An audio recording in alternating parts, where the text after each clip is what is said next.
Although in a ill way, Alassane Ouattara orders Vice President, Koni Timoko Meli, to return to Abidjan, as he did with the late, Amadou Gon Coulibaly.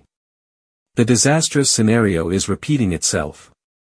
As with the late Amadou Gon Coulibaly, Alassane Ouattara, an insensitive and self-centered tyrant, has once again imposed his deadly dictates. Vice President Koni Timoko Meli, ill, weakened, suffering from pancreatic injuries, and a victim of the poisonous maneuvers of Tani Birahima Ouattara, known as the Vile, was dragged from his treatment bed in Germany, and forced to return to Abidjan.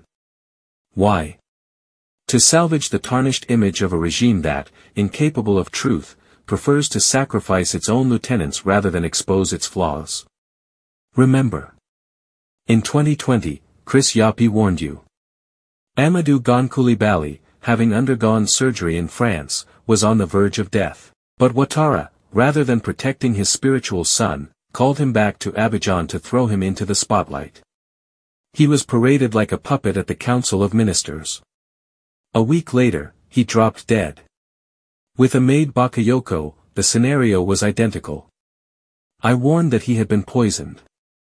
Denials from the RHDP sheep, insults, then a sudden death. Amadou Soumaoro. Same thing. I raised the alarm, the RHDP denied it, then, disappeared forever. Each time, I sounded the alarm. And each time, the RHDP thugs insulted me, Chris Yapi is lying. But who was right? Facts are stubborn. Even today, the same immature scoundrels are chattering about the vice president. What more do I have to prove?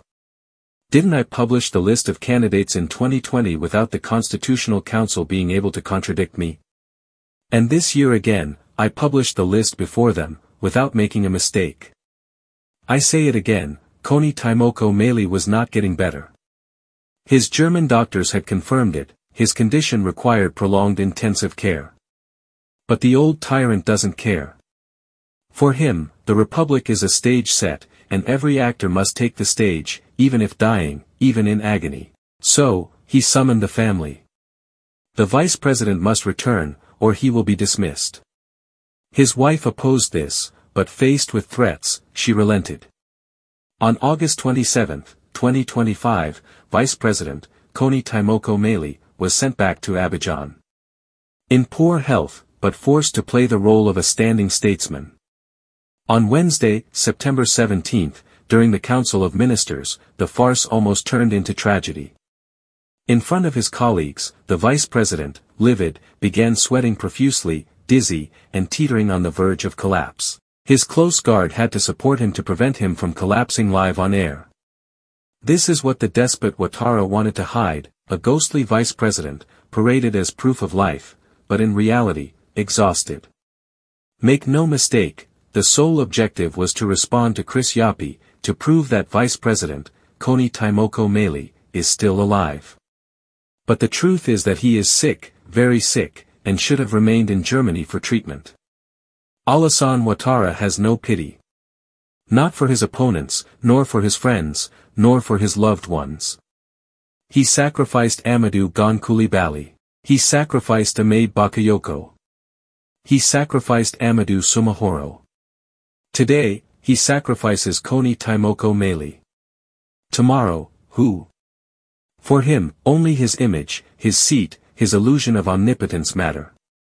Men are nothing but pawns, interchangeable, disposable.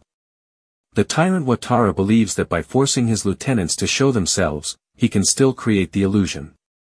But each forced appearance, each malaise, each death only serves to overwhelm his regime, and confirm its cruelty. Ivorians, don't be fooled. You've seen this movie before, over and over again. The tyrant lies to you, he manipulates, he's slowly killing his own followers. Don't be distracted by the RHDP's lies. To the vice president's family, I say this: protect your son, your husband, your brother. His health is worth more than a job emptied of its substance. Don't let him become another pawn sacrificed on the altar of the vanity of an old man who will stop at nothing.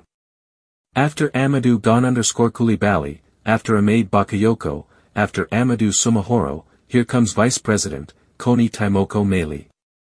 The circle of those sacrificed continues to grow. But remember, Chris Yapi warned you. And as always, the truth comes out. The dictator Ouattara thinks he's saving face. In reality, he's only hastening his downfall. This is the advice I wanted to give to Amadou's parents. Mom from Korogo, if your son really underwent to heart surgeries during the 2 months he spent in France, tell Amadou to name his successor and go to Korogo to rest with you. His schedule, eat, drink, pray at the mosque. Amadou Gon Coulibaly has had everything in his life, politically speaking. He was faithful, loyal to Alassane Ouattara, alias Bokassa First. I don't want you to push Amadou to go and scream again under the sun in Côte d'Ivoire after this. Otherwise, Amadou will die in your hands. Alas, it will be very serious. Listen, all this assuming that Amadou underwent to heart surgeries. If this is true, I ask his wife and his mother from Korogo to take my advice into account. This is the message I am sending you.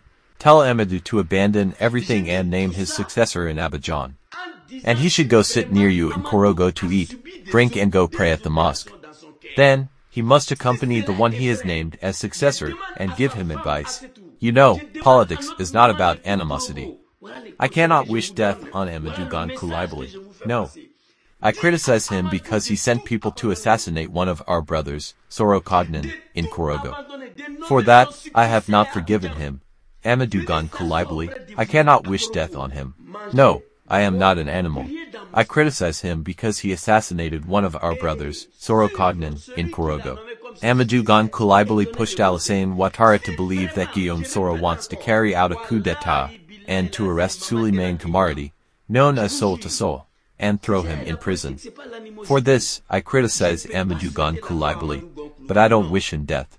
If he really has undergone to heart operations in France in 2 months, and has returned to Côte d'Ivoire, Mom, from Korogo, tell Amadou to return to the village to rest.